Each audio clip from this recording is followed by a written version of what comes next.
এটা হচ্ছে স্পেয়ার, লাস ভেগাসের সবচেয়ে মোহনীয় ও ভবিষ্যৎধর্মী বিনোদন কেন্দ্রগুলোর একটি। কখনো দূর থেকে লাগে বিশাল চাঁদ, কখনো যেন দৈত্যাকৃতি চোখ, আবার কখনো রং বদলানো অদ্ভুত কোনো গ্রহ। বিশাল এই গোলাকার স্ক্রিনটির বাইরে যতটা হতবাক করে, ভেতরে ঢুকলে তার সৌন্দর্য যেন আরও হাজার গুণ বেশি জীবন্ত ও জাদুকরী মনে হয়। স্পেয়ারের বাইরে লাখো এলইডি লাইট ব্যবহার করা হয়েছে, যা রাতে পুরো গোলকটিকে জীবন্ত স্ক্রিনে পরিণত করে। এই কারণে এটি সামাজিক মাধ্যমে ব্যাপক ভাইরাল হয়েছে।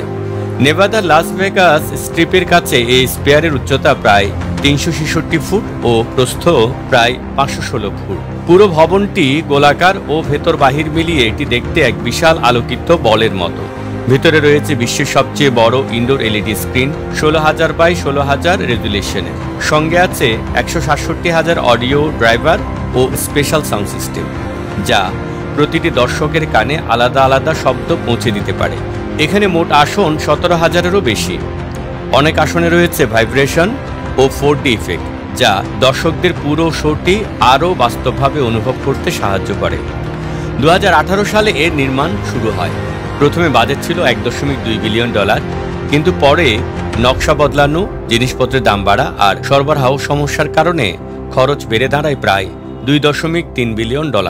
এটি এখন লাস ভেগাসের সবচেয়ে ব্যয়বহুল বিনোদন ভেন্যু। 2023 সালের 29 সেপ্টেম্বর আইরিশ ব্যান্ড U2 এর কনসার্ট দিয়ে স্পেয়ারের উদ্বোধন হয়। এরপর এখানে চলছে কনসার্ট, সিনেমা, স্পোর্টস ইভেন্ট আর আন্তর্জাতিক প্রদর্শনী। 2025 সালে শুরু হয়েছে দি উইজার্ড অব ওজেট এর 4D ইমার্সিভ শো। প্রতিষ্ঠানটি জানিয়েছে আবুধাবিতে আরেকটি স্পেয়ার নির্মাণের অনুমোদন ইতিমধ্যে পাওয়া গেছে। অত্যাধুনিক প্রযুক্তি আর চমকপ্রদ ভিজুয়াল দিয়ে লাস ভেগাসের স্পেয়ার বিনোদন জগতের নতুন যুগের সূচনা করেছে।